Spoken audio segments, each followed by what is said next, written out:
everything just changed again. From a new amnesty bill for over 8 million undocumented immigrants, to a FEMA-backed push for detention centers, and even arrests at USCIS marriage interviews, 2025 is rewriting immigration as we know it. Stay with me, because what you're about to hear could directly impact your future in the U.S.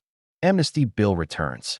A major immigration reform proposal is back in the national spotlight.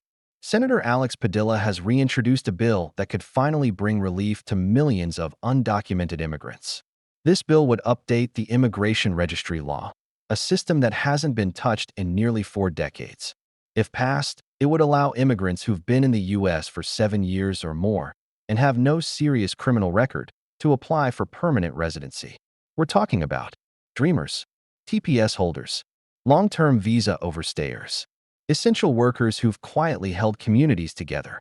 Experts say this could generate over $120 billion in new economic growth and add $35 billion in annual taxes. But don't celebrate yet. Despite a major press conference and rising support, the bill faces a steep uphill climb in Congress. The debate is heating up as we head toward the 2026 election. FEMA funds detention centers. In a dramatic policy shift, FEMA, the Federal Emergency Management Agency, has launched a $68 million grant program to fund state-run immigration detention centers. Yes, you heard that right. For the first time, individual states are being invited to build, operate, and contract out their own detention facilities with direct federal dollars. Florida is already on board. Its $450 million Alligator Alcatraz facility is now the blueprint for others.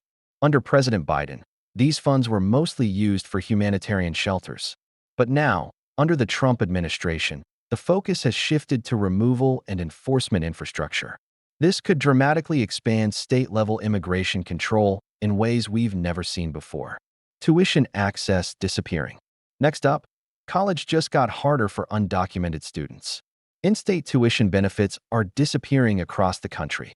Texas and Florida have already repealed their programs, reversing years of progress.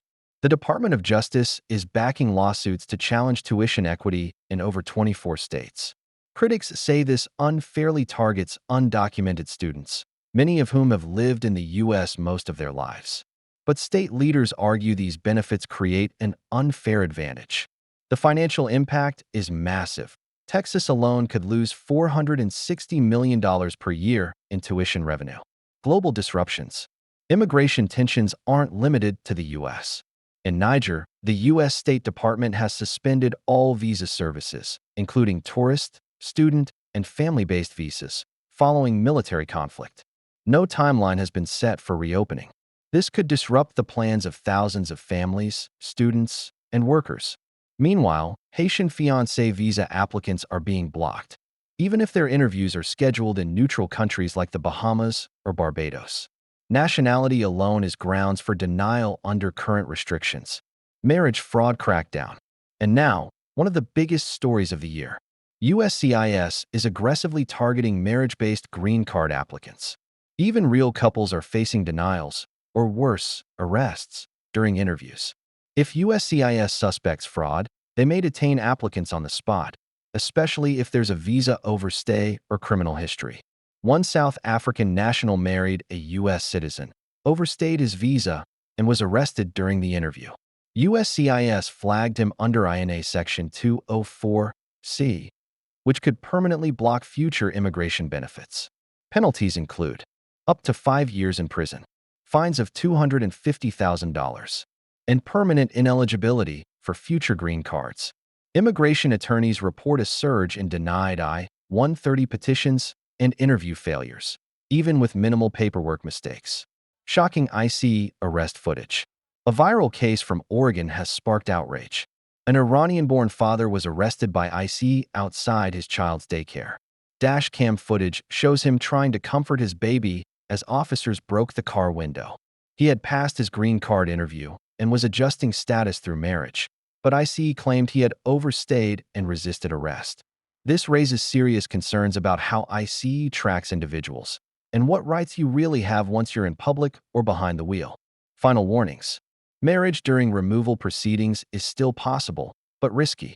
You must prove the relationship is 100% real or face automatic denial. If you have a waiver-approved green card but a past crime on record, talk to an attorney before applying for citizenship in 2025. The Trump-era policies allow for deep re-examination and even deportation referrals. Even Special Immigrant Juvenile Status, SIJS, is under scrutiny, with gang affiliation claims surfacing. Closing. If you've made it this far, thank you. These policies are changing fast, and the consequences are more serious than ever before. Don't wait for things to go wrong. If you found this helpful, hit the like button, subscribe for critical immigration news, and don't forget to turn on notifications.